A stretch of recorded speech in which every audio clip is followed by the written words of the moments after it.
In a small, unremarkable town nestled between dense forests and jagged hills, there stood a decrepit house that no one dared to approach. Known as the Hollowstead Manor, its windows were boarded, its roof sagged, and the air around it seemed heavier than anywhere else. The house had earned a reputation over decades of whispers and urban legends. Some said the walls whispered back if you got too close. Others swore they saw movement inside, though the place had been abandoned for over 50 years. Sarah, a documentary filmmaker, had always been drawn to places like this, places where the veil between the known and the unknown felt thin. She arrived in the town with a small crew, intent on capturing the eerie allure of Hollowstead Manor. The project was simple: explore the house, document its history, and create an atmospheric piece to intrigue her growing audience. What could go wrong? The locals were reluctant to speak of the manor. When Sarah and her crew entered the town's only diner to ask questions, conversations fell silent, and wary eyes turned toward them. The elderly waitress, a frail woman with trembling hands, finally broke the silence. "That house isn't just abandoned," she said, her voice low. "It's cursed. People who go in don't come out the same, if they come out at all." Sarah brushed off the warning, attributing it to local superstition. She'd heard similar stories before, but even she couldn't ignore the palpable unease that settled over the room like a fog. The crew consisted of Mark, the sound technician, Emily, the camera operator, and Jake, the producer. They set up camp in the shadow of the manor as the sun dipped below the horizon. The house loomed over them, its broken windows resembling empty eye sockets, its cracked wood groaning softly in the breeze. The first sign that something was wrong came as they unpacked their equipment. Emily's camera kept malfunctioning, refusing to focus on the house. She muttered curses under her breath, blaming it on the failing light. "It's just old equipment," Jake said, though his voice lacked conviction. By the time they stepped inside, darkness had fully descended. The interior was a tableau of decay: peeling wallpaper, sagging furniture, and an overwhelming stench of mildew. The air was cold, far colder than it had been outside, and carried a faint metallic tang that clung to the back of their throats. Mark set up his audio recorder in the foyer. "We'll get some good ambient noise here," he said. As he pressed record, a low hum filled the room, barely audible but undeniably there. It wasn't coming from their equipment or from outside. It was as if the house itself was breathing. Emily shivered. "Did anyone else feel that?" she asked. "Feel what?" Sarah replied, though she too had felt a sudden, inexplicable drop in temperature. "Like something brushed past me," Emily said, her voice trembling. They pressed on, filming room by room. The house seemed larger on the inside, its hallways stretching impossibly long. Doors creaked open on their own, revealing empty rooms that felt anything but vacant. In one bedroom, the wallpaper was covered in faded handprints, each varying in size. Mark ran his fingers over one of them and recoiled as if burned. "It's warm," he whispered. "That doesn't make sense." "Stop touching things," Sarah snapped, her nerves fraying. In the dining room, the long wooden table was set for a meal that had never been eaten. Plates and glasses, covered in decades of dust, sat in neat arrangement. A single chair at the head of the table was overturned.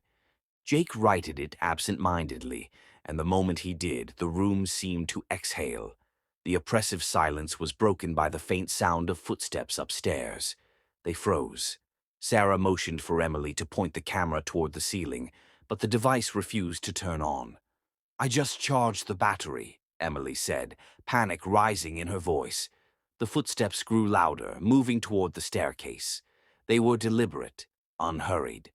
Sarah whispered for everyone to stay calm, though her own heart pounded in her chest. "We're not alone," Mark muttered, clutching his audio recorder like a talisman. The footsteps stopped at the top of the stairs. A long, creaking groan echoed through the house as the stairs began to bow, as if bearing the weight of something heavy. but there was no one there.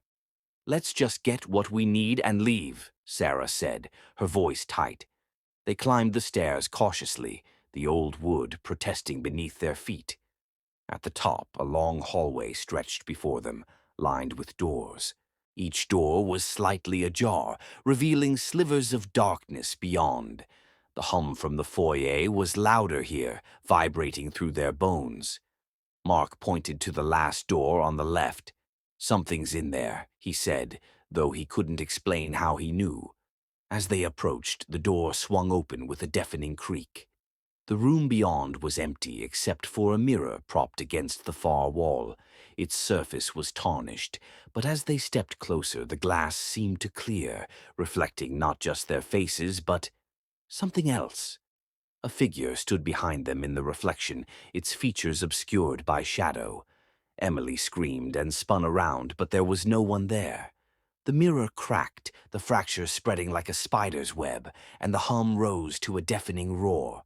The temperature plummeted, their breath visible in the icy air. "We have to leave," Jake said, his voice barely audible over the noise. But the house had other plans. The door slammed shut, trapping them inside.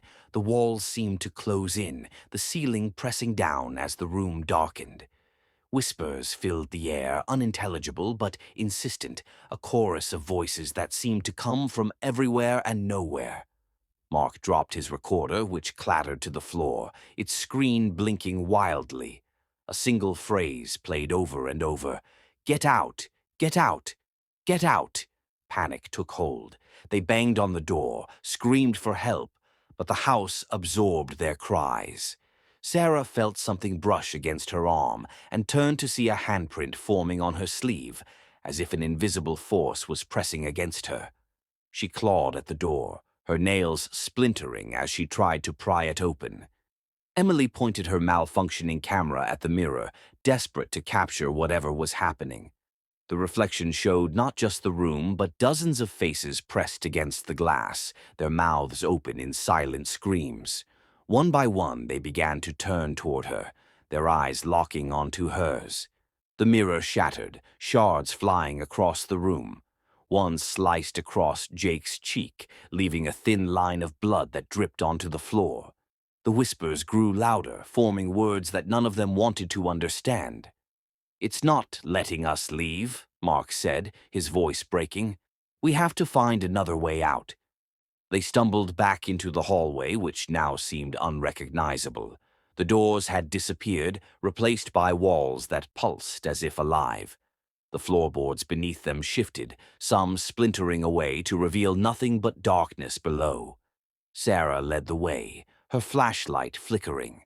They found themselves in a room they hadn't seen before, a cellar that shouldn't have been on the second floor. The air was damp and suffocating, the walls lined with shelves filled with jars. Each jar contained something: teeth, hair, small bones, floating in a murky, viscous liquid. Emily's scream shattered the fragile silence as one of the jars toppled from the shelf, its contents spilling onto the floor. The liquid seeped toward them, moving as if alive. They backed away, but the room offered no escape. The shadows lengthened, twisting into shapes that reached for them.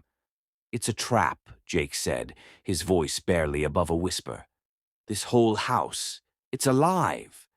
The liquid pooled around their feet, and the whispers became screams. Hands, real, tangible hands, emerged from the walls, grabbing at them, pulling them toward the floor. Mark was the first to go, dragged into the darkness, despite their attempts to hold on to him. His screams echoed, then stopped abruptly. Sarah and the others fought desperately, clawing at the walls, but one by one, they were pulled into the void.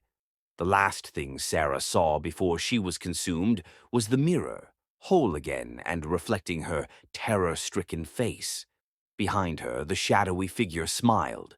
The next morning, the townsfolk found the cruise van parked outside Hollowstead Manor, its doors wide open. Their equipment was neatly packed, but there was no sign of Sarah, Emily, Mark, or Jake. The manor stood silent, as it always had, its secrets buried within its decaying walls. But if you stood close enough, you might hear the faint sound of footsteps, whispers, and screams. The house wasn't just alive, it was hungry. If you would like to share with us a true story that happened to you or that you know of, please write down or voice record the story and send it to our email address. Our email address is ghostsredeye@gmail.com. Also, it's given in the video's description box. Now we move on to the next incident. The rain was unrelenting, cascading in heavy sheets over the hills of Bandarban. The surrounding jungle felt alive, with the pattering of raindrops on leaves creating an eerie symphony. The camp, situated near the edge of a dense forest, overlooked the infamous Sangu River, a river that flowed with an unsettling silence despite its strong currents. Captain Adnan Reza was a seasoned officer in the army, stationed at the camp for the past 6 months. His team, a tight-knit group of soldiers, had grown familiar with the area and its locals. The indigenous tribes often shared stories of the river, stories that felt more like superstitions, tales of spirits that resided in its depths. Adnan dismissed them as folklore, something the locals used to scare their children. But deep down, he couldn't ignore the peculiar tension in the air whenever the Sangu was mentioned. It was a stormy evening when the incident began to unfold. The rain had kept the soldiers confined to their barracks all day. By late afternoon, the downpour eased slightly, and the men decided to unwind. A friendly game of football on the muddy field seemed like the perfect distraction. Adnan joined in, laughing and cheering alongside his comrades as they played. The game ended just as the skies threatened to open up again, and someone jokingly suggested they head to the river for a quick swim. It was common practice for the soldiers to swim in the river after a tiring day. The cool water was refreshing, and it washed away the grime of the day. Adnan and 6 others, including Corporal Imran, a jovial young man known for his competitive nature, made their way to the riverbank. The water looked darker than usual, swirling with an unnatural grace, but no one paid it any mind. The group dove in, splashing and laughing as they swam against the current. As was their habit, they began a contest to see who could hold their breath the longest underwater. Imran, as always, was eager to win. He dove under, challenging the others to outlast him. Adnan watched as the soldiers took turns, each surfacing after a few seconds, laughing and gasping for air. Imran, however, stayed submerged longer than usual. At first, no one thought much of it. Imran was known for his lung capacity, often boasting about his ability to hold his breath for over a minute. But as the seconds turned into minutes, the laughter faded. Adnan's eyes darted across the water, searching for any sign of movement. "Imran!" he called out, his voice echoing across the river. There was no response. The group dove in, frantically searching for their friend.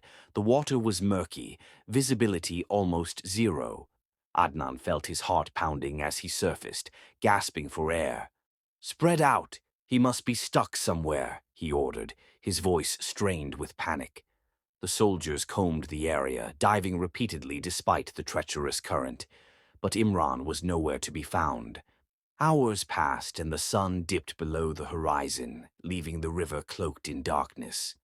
Adnan and his team returned to the camp, reporting the incident to their superiors. Reinforcements arrived, including divers equipped with searchlights and gear. The search continued through the night, the river illuminated by beams of light that cut through the darkness. But Imran was gone, as if swallowed whole by the river. The locals watched from a distance, their faces etched with a mix of concern and resignation.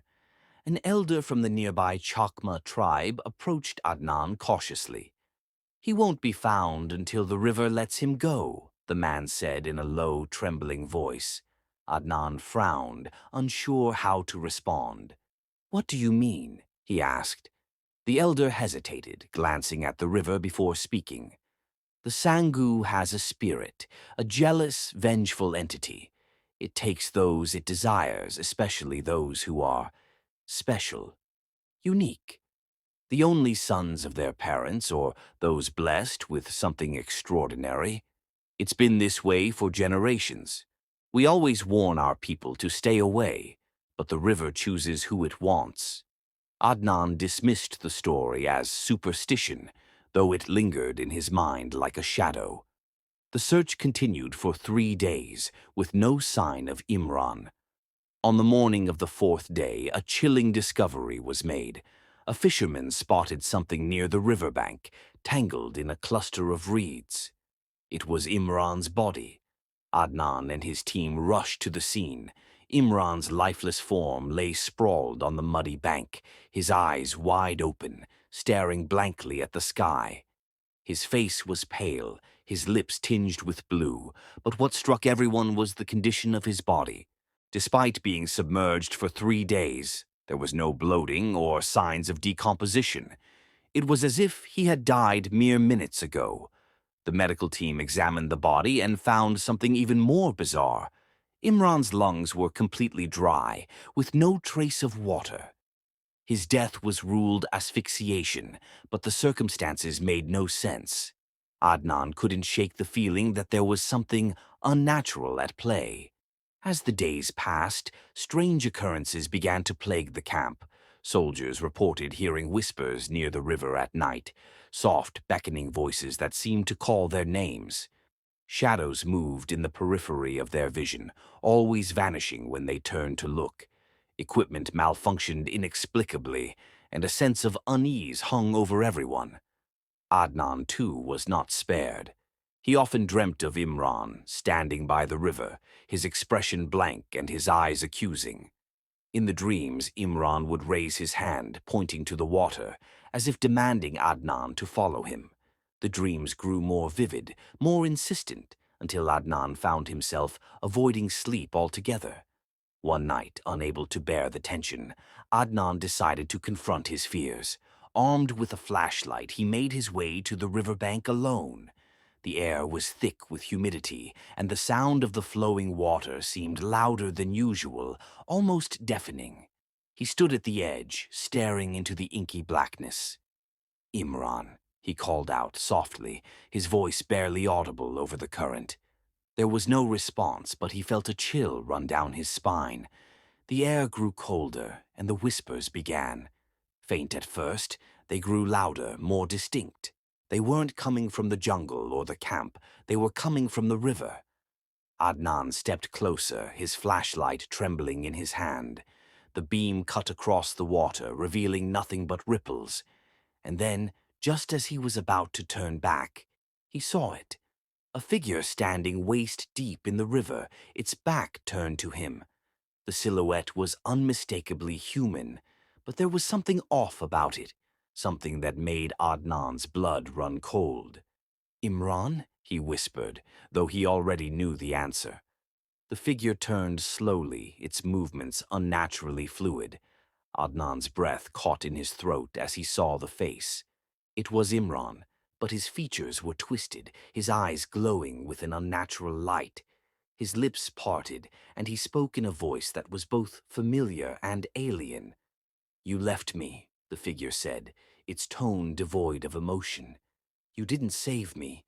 Adnan stumbled back, his mind racing. "I tried. We all tried," he shouted, his voice shaking. The figure tilted its head as if contemplating his words. "The river doesn't let go," it said finally, before sinking into the water without a ripple. Adnan stood frozen, his heart pounding. The whispers faded, and the air grew still. He stumbled back to the camp, his mind a whirlwind of fear and confusion. The next day, he reported the incident to his superiors, but they dismissed it as stress-induced hallucinations. Weeks turned into months, and the camp gradually returned to normal.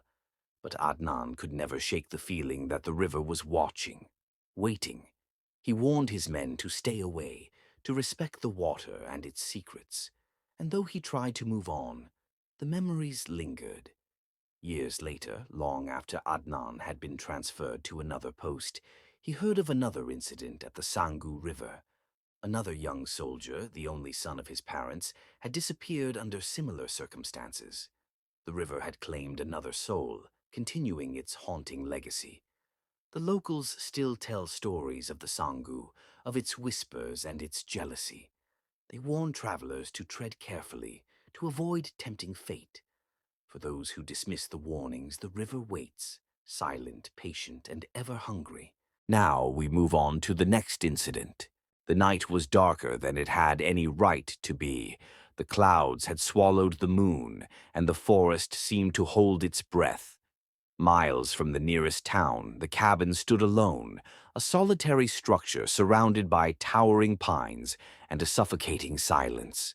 It was supposed to be a weekend getaway, a chance for 5 friends to disconnect from their devices and reconnect with each other. But something felt off the moment they arrived. Emma was the first to voice it. "It's too quiet here," she whispered as they unpacked their bags. "I mean, really quiet. Like, no birds, no bugs, nothing." "That's the point," Jake replied, his voice tinged with impatience. "No distractions. Just us and nature." Still, the unease lingered. The cabin itself was old, its wooden walls warped and weathered.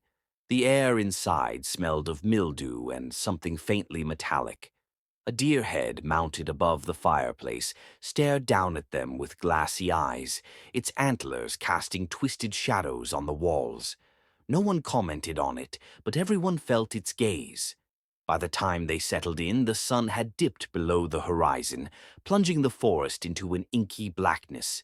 They lit a fire in the hearth and gathered around, the flickering flames casting long, dancing shadows. It was then that Sarah suggested they tell scary stories, a tradition among their group. "I'll start," she said, leaning forward. Her voice was low, almost conspiratorial. "Have you ever heard of the Whisperer?" The others shook their heads. "It's an old legend," Sarah continued. "Supposedly, it started in this area. People say there's a creature in these woods that can mimic voices. It'll call out to you, sounding like someone you know, someone you trust. But if you follow the voice, you'll never come back." "Oh, come on," Jake scoffed. "That's just a campfire story." Sarah shrugged. "Maybe, but there's a reason locals don't come out here. They say the Whisperer doesn't just mimic voices. It knows things about you, secrets you've never told anyone." The group fell silent, the weight of her words settling over them. Then Ethan, always the skeptic, broke the tension with a nervous laugh. "Well, I'm not planning to wander off, so I think I'm safe." Still, the atmosphere had changed. The fire burned lower, the shadows growing darker. They decided to call it a night, each retreating to their rooms. But sleep didn't come easily. Emma lay awake, staring at the ceiling. The bed creaked with every slight movement, and the wind outside seemed to carry faint whispers. She told herself it was just her imagination, but the feeling of being watched was impossible to shake. In the next room, Sarah tossed and turned. She had told the story to scare her friends, but now she regretted it. The legend of the Whisperer had been something she'd read online, a bit of folklore she thought would add some fun to their trip. But now, in the oppressive darkness, it felt too real. A sudden noise jolted her upright. It was faint but unmistakable, the sound of footsteps on the wooden floor. She strained her ears, holding her breath. There it was again, closer this time. She reached for her phone, the faint glow of the screen illuminating her trembling hands. No signal. "Hello," she called out, her voice barely above a whisper. No answer. She crept to the door and opened it a crack, peering into the hallway. It was empty, but the air felt heavier, as if the darkness itself was alive. She closed the door quickly, her heart pounding. In his room, Jake was having a similar experience. He had heard someone calling his name, faint and distant. At first, he thought it was one of the others, but the voice was off. It sounded like his mother, but distorted, as if coming through a bad connection. "Jake," it called again, clearer this time. "Help me." Against his better judgment, he got out of bed and opened the door. The hallway was empty, but the voice persisted, coming from the direction of the living room. He hesitated, every instinct telling him to go back to bed. But the voice, it sounded so real. "Mom?" he called out, his voice shaking. No response, just the crackling of the dying fire. Jake took a step forward, then another. The floorboards groaned under his weight, the sound impossibly loud in the silence. As he reached the living room, he saw a figure standing by the fireplace. It was his mother, or at least it looked like her. She was turned away from him, her shoulders trembling as if she were crying. "Mom?" he said again, stepping closer. The figure turned slowly, and Jake's blood ran cold. It was his mother's face, but wrong. Her eyes were too large, her mouth stretched into an unnatural grin. She opened her mouth to speak, but the voice that came out wasn't hers. It was his own. "Jake," it said, the grin widening. "Come closer." He stumbled back, tripping over the coffee table and falling hard. When he looked up, the figure was gone. He scrambled to his feet and ran back to his room, slamming the door and locking it.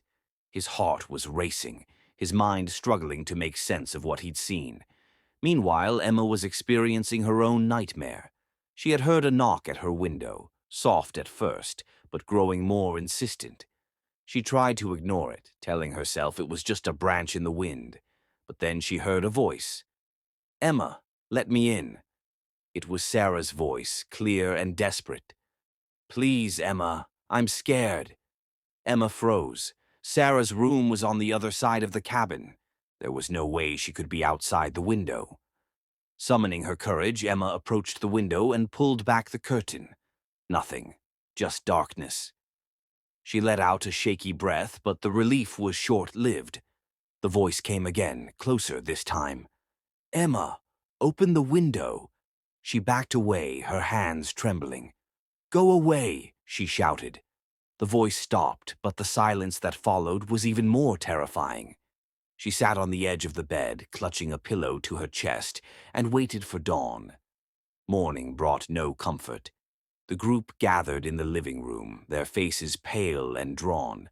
No one spoke at first, the tension thick enough to choke on. Finally, Ethan broke the silence. "Did anyone else hear things last night?" One by one, they shared their experiences, the voices, the footsteps, the figure by the fireplace. It was Sarah who finally said what they were all thinking. "The Whisperer." "This is ridiculous," Jake said, though his voice lacked conviction. "There has to be a logical explanation." "Like what?" Sarah shot back. "We all heard it. We all saw something. Are you really going to tell me it's a coincidence?"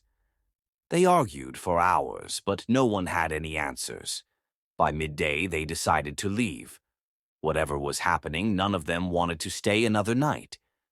But when they tried to start the car, the engine wouldn't turn over. The gas tank was empty, despite having been full when they arrived. "That's impossible," Ethan said, his voice rising in panic. "We haven't driven anywhere." "Maybe it's a leak," Jake suggested, though he didn't sound convinced. They were trapped. With no cell service and no way to leave, their only option was to wait for help. But as the day wore on, the oppressive feeling of being watched grew stronger. Shadows seemed to move in the corners of their eyes, and the whispers returned, faint but persistent. By nightfall, they were too scared to sleep. They huddled together in the living room, the fire their only source of light. Hours passed in tense silence, each of them straining to hear any sound out of place. Then, just as the fire began to die, the knocking started. It came from the front door, slow and deliberate. "Knock, knock, knock." "Who is it?" Jake called out, his voice trembling. No answer, just another knock. "Don't open it," Sarah whispered. "No matter what." The knocking continued, growing louder and more insistent. Then came the voices. They called out to each of them, familiar and pleading. Jake heard his mother. Emma heard Sarah. Ethan heard his younger brother, who had died years ago. "It's not real," Sarah said, though tears streamed down her face. Don't listen to it. But the voices didn't stop. They grew louder, more desperate. The knocking turned to pounding, the door shaking on its hinges. And then, as suddenly as it had started, it stopped. The silence that followed was unbearable. No one moved, no one spoke. Then came a new sound, the creak of floorboards from inside the cabin. They weren't alone. The fire flickered and went out, plunging them into darkness. Emma screamed, and the group scrambled to relight it. When the flames returned, they saw that one of them was missing. "Ethan! Ethan!" Sarah shouted, but there was no response. The whispers returned, louder now, echoing through the cabin. They called their names, mocking and cruel. "We have to find him," Jake said, though his face was pale with fear. They searched the cabin, but Ethan was nowhere to be found. Then they noticed something horrifying. The front door was open, the lock broken. Outside, the forest loomed, dark and uninviting. "He wouldn't have gone out there," Emma said, her voice shaking, but deep down, they all knew he had. The whisperer had called to him, and he had answered. They never saw Ethan again. By morning, the whispers had stopped, and the car started, as if nothing had been wrong. They drove away in silence, each of them haunted by the events of that night. To this day, none of them speak of what happened in the cabin, but sometimes, late at night, they hear whispers in the dark calling their names. If you would like to share with us a true story that happened to you or that you know of, please write down or voice record the story and send it to our email address. Our email address is ghostsredeye@gmail.com. Also, it's given in the video's description box.